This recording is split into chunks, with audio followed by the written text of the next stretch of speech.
దేవునికి స్తోత్రం. మన ప్రభును రక్షకుడైన యేసుక్రీస్తు వారి నామంలో అందరికీ ఉదయకాల శుభములు తెలియజేయుచున్నాను. ఈరోజు దేవుని వాగ్దానము ఆదికాండము 18వ అధ్యాయము 19వ వచనము. తన పిల్లలను తన ఇంటివారును నీతి న్యాయములు జరిగించుచు యెహోవా మార్గమును గైకొనుటకు అతడు వారికి ఆజ్ఞాపించినట్లు నేనతని ఎరిగి ఉన్నాను. దేవుడు బాధ్యత గల వ్యక్తుల కోసం, అలానే తన యందు నమ్మకస్తులుగా స్థిరంగా ఉండే పిల్లల కోసం దేవుడు కనిపెడతా ఉన్నారు. ఎందుకంటే శ్రమలు మనం తట్టుకోగలమని దేవునికి తెలుసు. అలాంటి శ్రమలనే దేవుడు మన మీదకి పరీక్షలుగా పంపిస్తారు. వాటిలో మనము నమ్మదగిన వారంగా ఉండాలని ప్రభు యొక్క ఆశ.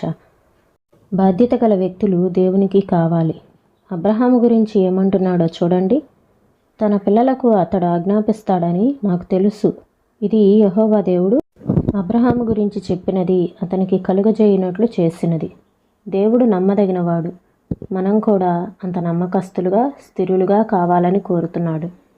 విశ్వాసం అంటే సరిగ్గా ఇదే. తన ప్రేమ భారం, తన శక్తి, తన నమ్మదగిన వాగ్దానాల భారం ఉంచటం కోసం, తగిన మనుషుల కోసం దేవుడు వెతుకుతున్నాడు. మనం తగిలించే ఎంత బరువునైనా తన వైపుకు ఆకర్షించుకోగలిగే యంత్రాలు ఆయన వద్ద ఉన్నాయి.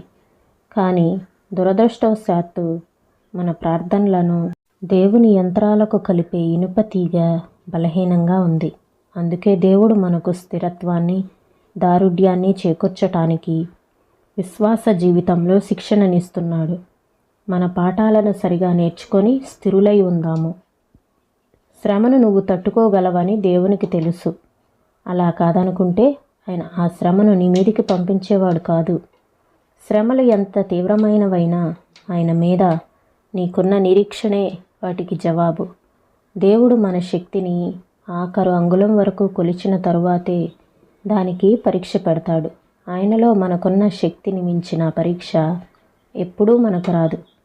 ఈ మాటలను ప్రభు మన వినికిల్లో దీవించునుగాక. ప్రార్థన చేసుకుందామండి.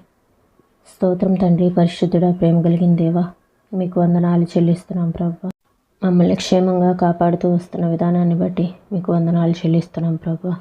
అయ్యా నా తండ్రి, ఎన్నో ప్రమాదాల నుంచి, ఇరుకు ఇబ్బందుల నుంచి, సమస్యల నుంచి మమ్మల్ని విడిపిస్తూ వస్తున్నందుకు మీకు వందనాలు చెల్లిస్తున్నాం ప్రభు.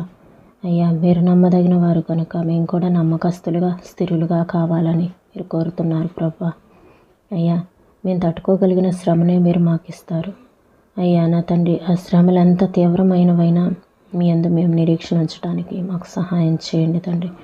ఈ ఉదయకాల సమయంలో అటు శ్రమలలో ఉన్న వారిని మీరు జ్ఞాపకం చేసుకోనండి ప్రభా. అనారోగ్య పరిస్థితులు గుండా వెళ్తున్న వారిని మీరు జ్ఞాపకం చేసుకోనండి ప్రభా. వారికి విడుదలనివ్వండి. ఈ ఉదయకాల సమయంలో మీ సన్నిధిని మాతో ఉంచి మమ్మల్ని నడిపించమని యేసయ్య పరిశుద్ధమైన నామంలో అడిగి వేడుకొంచున్నాం. ఆమేన్.